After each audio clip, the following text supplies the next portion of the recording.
Welcome to Tales of Hope, where every paw print counts. 𝗙𝗛𝗀𝗃 in the house, spreading love, hear the sounds. Every week animal stories, rights and welfare in the mix. Step up, take action, we're giving animals a fix. Tales of Hope, raise your voice, make some noise. Change the game for every animal, girl and boy. One world, one fight, let's turn the page.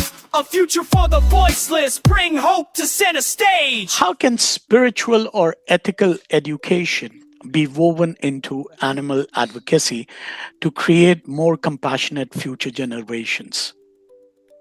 So I actually used to be a teacher. I think you referred to me as a multitasker earlier, but yeah, so I am quite big on knowing how much of an impact education can have, and from a young age as well. I was a secondary school teacher, so I taught age 11 to 18, but I still sort of am aware how important it is to get values instilled in children from as young as possible.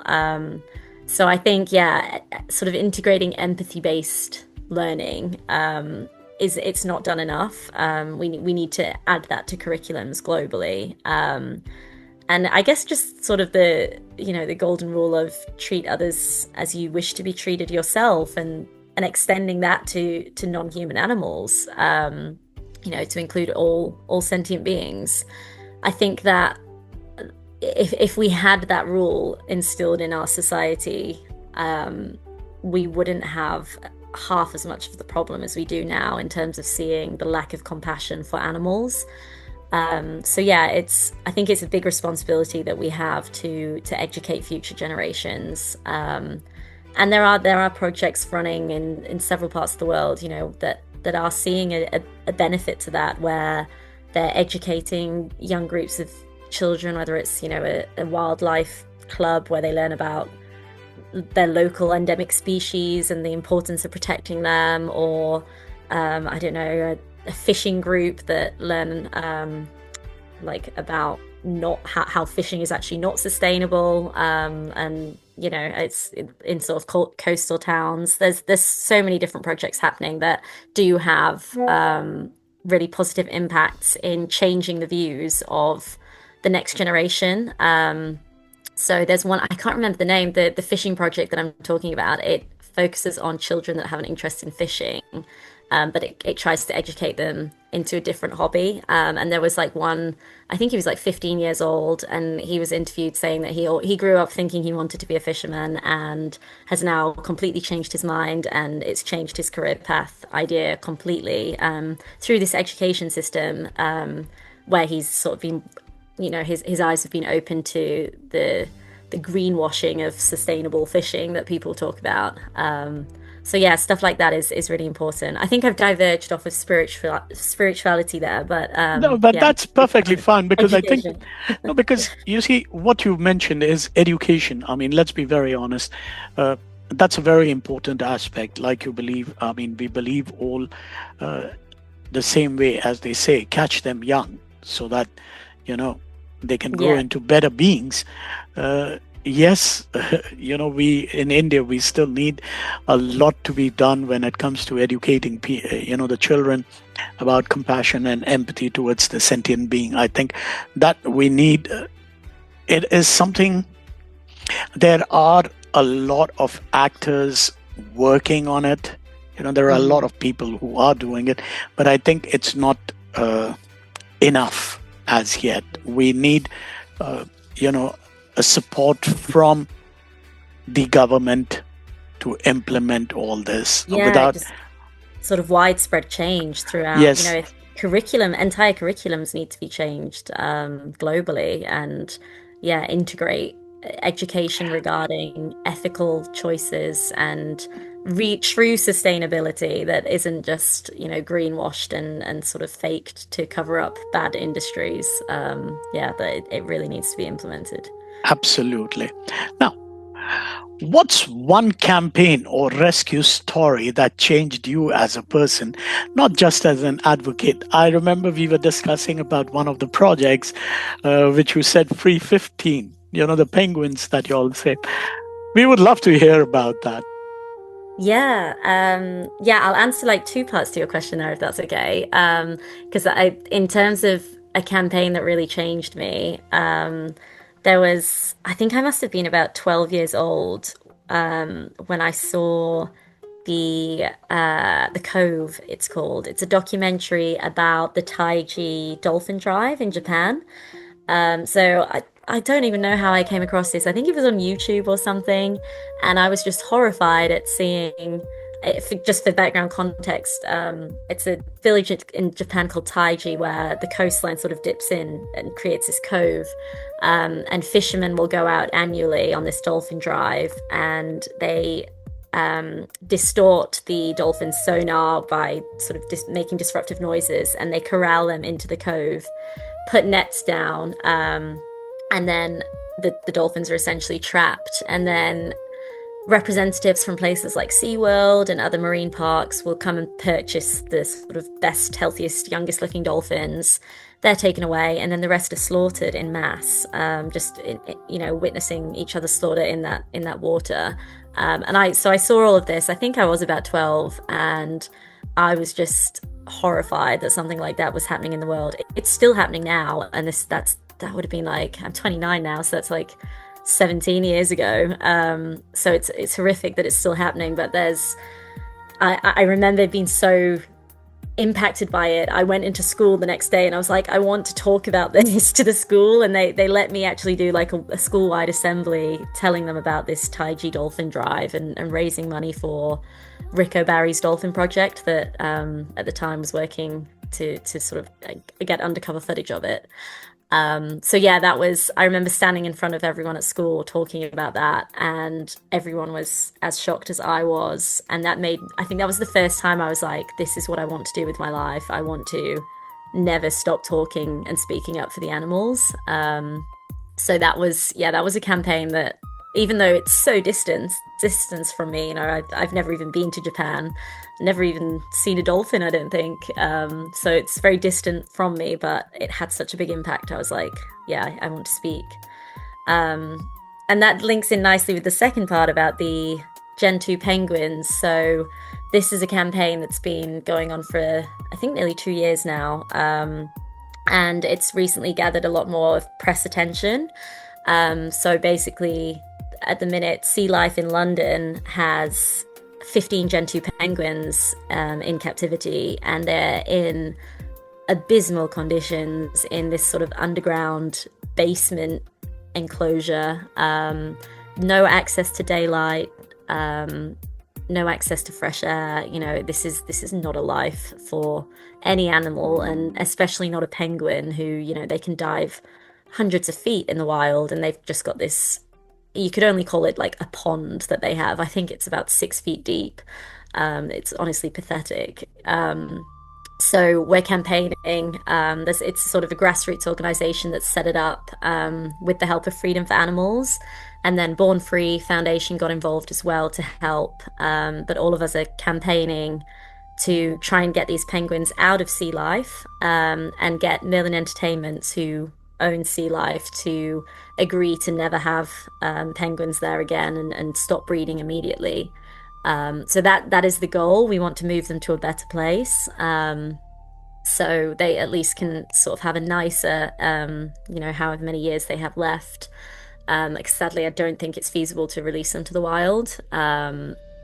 But yeah, it was really great actually to see the public getting on board recently, when we had a couple of celebrities like Chris Packham and 𝗙𝗏𝗀𝗀 come, and the press were there, so it blew up. This was a couple of weeks ago now, and the public have really got behind the campaign and are as disgusted as they should be.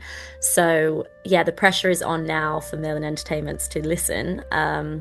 So yeah, that's what the campaign's all about. And yeah, hopefully people listening to this will agree that penguins don't belong in captivity. They belong free in the ocean. So we shouldn't be having them in aquariums, in basements in London. It's crazy that that's even happening. Absolutely. Now, the BRAX Foundation has a voice of authenticity in animal rights space.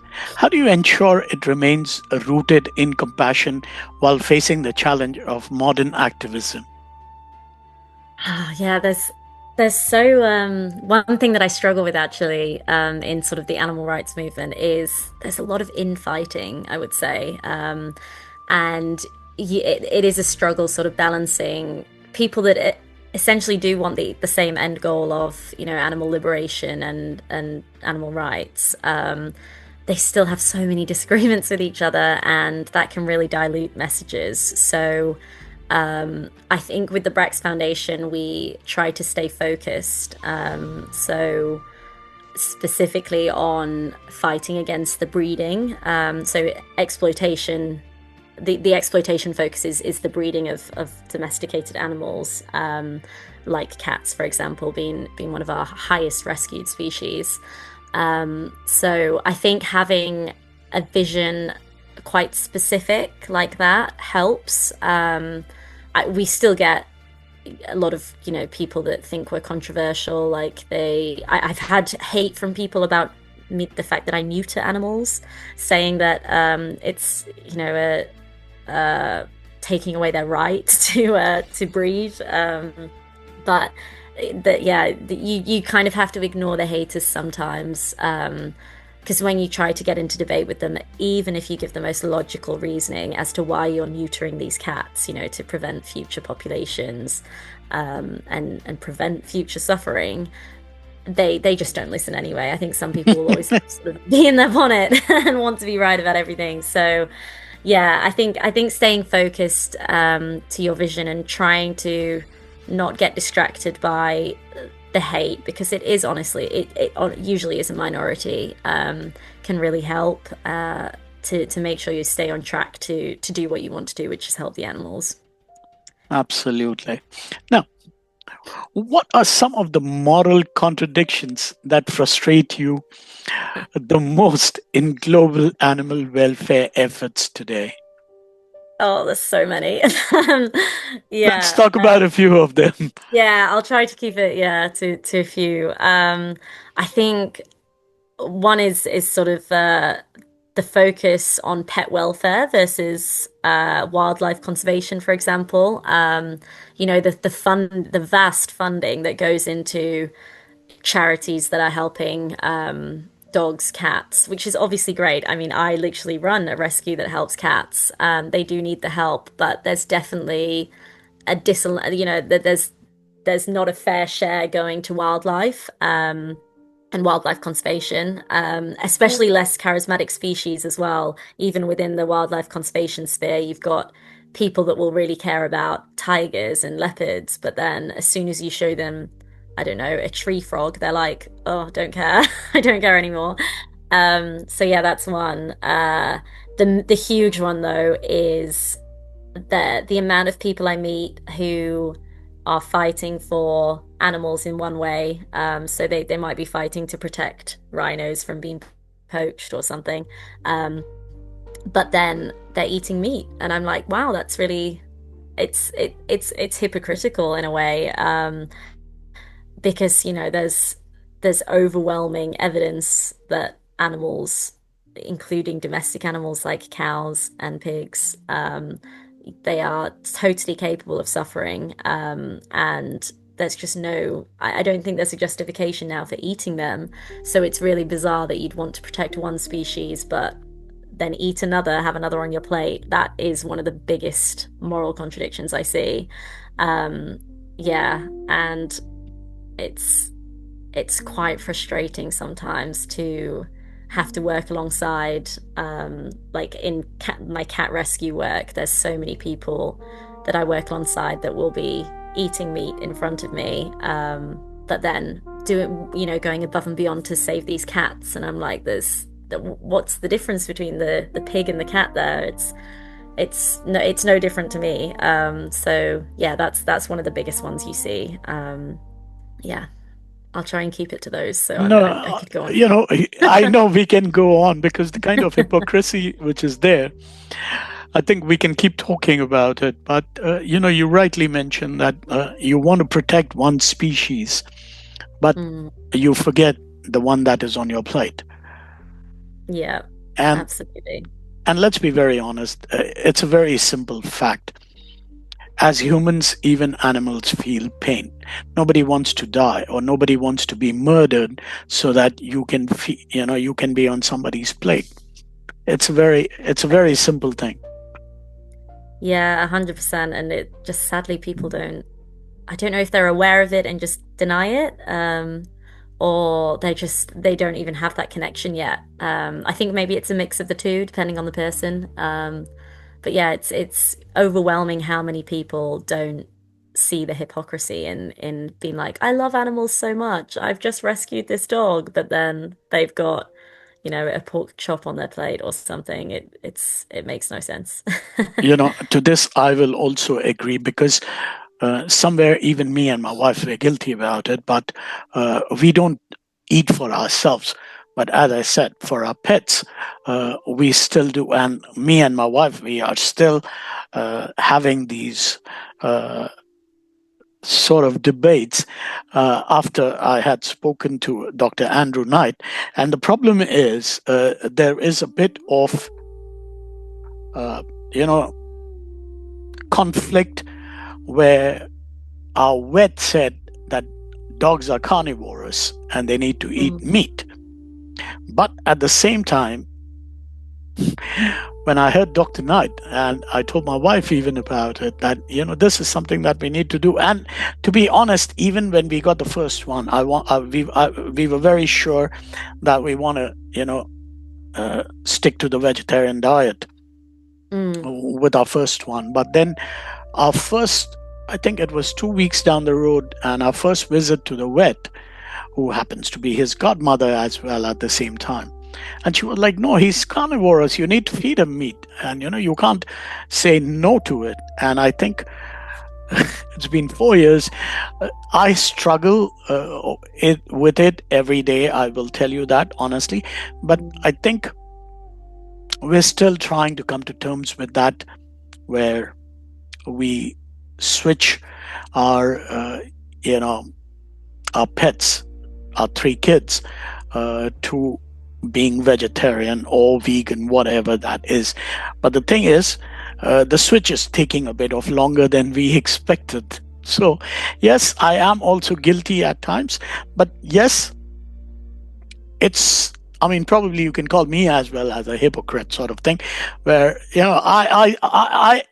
I agree to it. But yes, deep down inside, I am still struggling to see how I can, change the eating habits of our kids as well. But I think for them, we still order. The elder one is on fish, and the other 2 kids are on chicken. But yes, I keep telling my wife, even we shouldn't be killing them for them. But this is something I can keep debating along. Yeah, I think, it's this sort of a journey almost, isn't it? Like there's different stages, and you're clearly so aware of, like you said, you suffer with these feelings of not feeling okay with it, and that's already miles ahead than someone who's just like, I don't care. So there's a spectrum of it, and I think people get there in different ways and in different time scales. The feeding dogs and cats, I hear a lot of vets give criticism to sort of dogs on plant-based diets, and sometimes I think it's probably not that dissimilar to taking your human child to the GP and them saying, oh no, you can't raise a child vegan, and that does happen. A lot of GPs will say that, even though there's so much evidence that, I think you were saying earlier, plant-based diets can be better for us and better for the planet.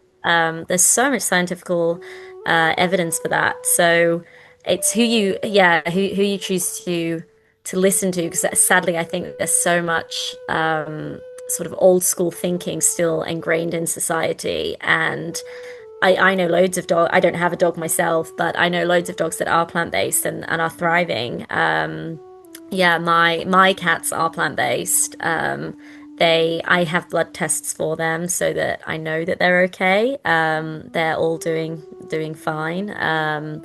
And yeah, it's a struggle, because you do think, am I doing what's best for them? But at the same time, you've got to think, is the lives of the animals that would have to die to feed them, how are they not worth the same as the cat or dog or whoever you're feeding? So it is really hard, isn't it? And yeah, a lot of people struggle to come to terms with that. So yeah, it's a tough one. Now, tell me, it's a struggle on it's a struggle on a daily basis for us, but I think we are trying, our best how to switch them on to a vegan or a vegetarian diet, and we're trying our best, but hopefully we will be there soon. Hopefully. Now, what does victory mean to you in this field? Is it freeing one animal, changing a law, or shifting hearts?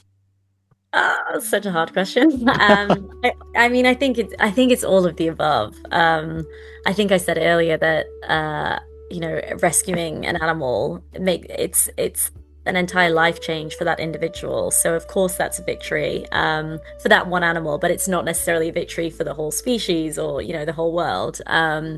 So I think for me, true victory would be a big shift in sort of the hearts and minds of how people think, which then can lead to legislative change and individual animal freedoms. It makes that inevitable if you can change people's minds. So yeah, while sort of freeing or rescuing one animal is immediate relief for that animal, changing a law that provides proper systemic protection for them. But I think only when we have sort of fundamental cultural shifts in the way we think and behave as a society, that's only when we'll have sort of permanently compassionate, a compassionate future for all beings. And that would be true victory. So I think to get to that, you need all three. You need the changing people's minds, the legislative change, and just the individual rescues along the way. I think you need all three to get to that huge cultural shift. Absolutely.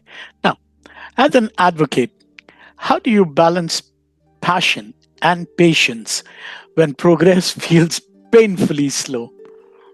Oh yeah, sometimes it can be hard, can't it? And I have my days where I'm like, oh, we're not getting anywhere.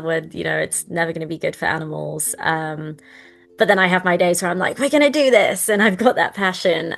So I think, I mean, you definitely need to use both, and you need you've got to be tactical. And I think remind yourselves that creating change happens in incremental steps. We're not going to change the world overnight to the exact, view that we have.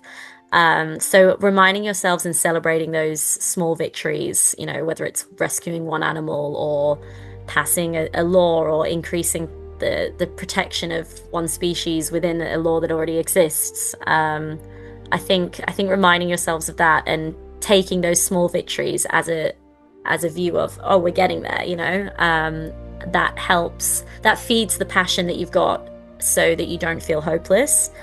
But it also allows you to be patient because you feel like you are getting somewhere. So yeah, that's sort of how I always try to remind myself of the good things that are happening, but at the same time, remember how far we've still got to go to keep feeding that passion of wanting to do more. Absolutely. It's just reminding ourselves every day, we still have a long way to go. The journey is still long. Yes, absolutely. Yeah. In your experience, what kind of messaging moves people more? Outrage, empathy, or hope? I think immediate response, outrage is always going to be the most impactful. If you see, if you see an advert to persuading people to donate to some form of animal welfare campaign, or if it's showing visibly disturbing images that outrages you, I think people are far more likely to donate versus if it's showing a message of hope. Because almost the message of hope almost makes you think, oh, it's okay, they actually don't need my help. But I think the correct way to do it is actually having a blend of sort of all three. That's probably the best strategy, because you want the empathy that sort of connects the suffering of the animal to the person seeing it. But you do need hope, because if people lose hope, then they don't bother anymore. So hope is crucial for like sort of sustainable long-term engagement from people. But yeah, to get that empathy in the first place, you need that outrage that triggers that response in someone. So I think you need a blend of all three. Yeah, that's what I'd say. That's a very good answer, to be honest. And somewhere, because I was speaking to somebody, and she said, this person very specifically said, to some of the people in the West, if you show them outrage, something that is disturbing, it's very easy to get them to fund those campaigns rather than showing them, So you're the second person who has, confirmed that when you see disturbing images, it's easier for people to connect with, or probably to get them to, fund the campaigns. Yeah, no, definitely. I mean, even just with like if I'm trying to raise funds for vet bills or something for the BRAX Foundation, if I show like a cat doing really well in their forever home, and I'm like, look, this is how great it can be. Can you donate to help the other cats to get them to this place? That gets far less response than if I show the cat while he's injured or in intensive care or being neglected. People see the sorry state and they're like, we need to act now. Whereas if people see the cat already in their loving home, they're like, oh, well, that's okay. Like they're fine. They don't need my help. Obviously, there will still be people that are like, oh, I want to contribute to that. But yeah, it definitely doesn't trigger the same passionate response in people. Absolutely. Now, if you could change one thing about how humans perceive animals, what would it be? I think this one's really simple, actually. Just don't perceive them as a way to make profit. I think that is the root cause of probably all issues regarding animal exploitation and animal suffering, is that people, like I said earlier, we view them as objects, we view them as commodities, we view them as a way of making money. And if I could just change that mindset overnight, I'd be very, very happy. Yeah. Absolutely. We just hope that the change comes during our lifetime, sort of thing. Now, how do you envision the role of digital media and AI in advancing or harming the animal rights movement in the next decade? I think this is actually such an interesting and complex topic. There's definitely some benefits that I can see that I think are already happening, like the use of, obviously historically animals have been used in entertainment, whether it's films or circuses. So I think using sort of AI technology for creating, I don't know if you need a wild animal acting in a film scene or whatever, that's obviously a benefit because we're no longer exploiting an actual real life individual there.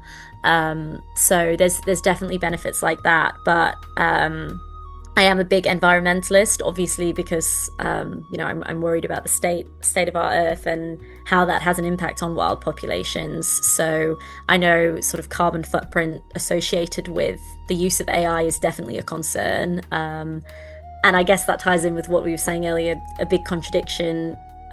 People that are very passionate for farm animals, I often just hear that they just don't care about wild populations. There's even some that would rather wild animals not exist because of the wild animal suffering that happens in nature. So they would probably not care at all about the carbon footprint of AI, but that's definitely one thing that concerns me, because it would, anything damaging the environment has implications negatively on wild animals. So that's one thing. And also, I imagine it can probably get used to sort of optimize the efficiency of exploitative industries like, industrial farming and things. So it would be really tragic to see those industries increase their profit margins through the use of AI. And our aim is to make those industries unprofitable to the point that they cease to exist. And if AI helps them continue being profitable, then that's another barrier that we have to overcome. Absolutely. Now, coming to the last question of our show. Finally, on a personal note, what does hope mean to you when you see cruelty and captivity every day? Yeah, I think I said earlier, hope is so important to maintain, because it can be really mentally taxing seeing the things that we see in our lines of work. So yeah, not giving up no matter how hard it is. We do get the small victories every now and again. I mean, even in my lifetime, I was born in 1996, so we're only talking 29 years, and we've already had so many victories, like the UK-wide ban on the use of wild animals in circuses. Costa Rica, I think, have banned zoos, so any animals being kept, I think it's been phased out or has finally been phased out. And the EU cosmetic animal testing ban. These are things that have happened literally in my lifetime. So there are big victories that we see, and reminding yourself of those to never stop fighting, and keeping us motivated to keep speaking up and campaigning for the animals. That is keeping hope, I think, for me, and that's how I sort of stay sane in a world that seems so impossible to fix.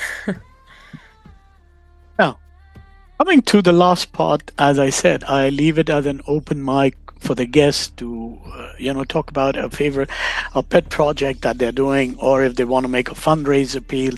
The floor is all yours, Liv. Oh, thank you so much. So as you kindly said, I am the founder of the BRAX Foundation. We are a newly sort of established rescue. We predominantly save cats, but we've also rehomed chinchillas, guinea pigs. I also help sort of coordinate other rescues if I can for other animals. So yeah, if anyone can help in any way, whether it's by donating, or we always need volunteers for things like transportation, fostering animals as well. So giving them a safe space to heal after surgeries and things like that before they go to their forever home.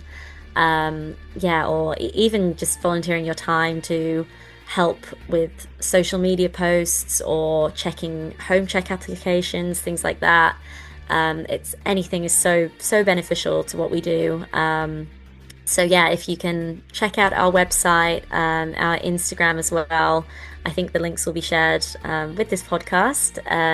So yeah, please share our name far and wide, so more people hear about us and the work that we're doing to try and fight against the exploitation of breeding domestic animals. Yeah, thank you.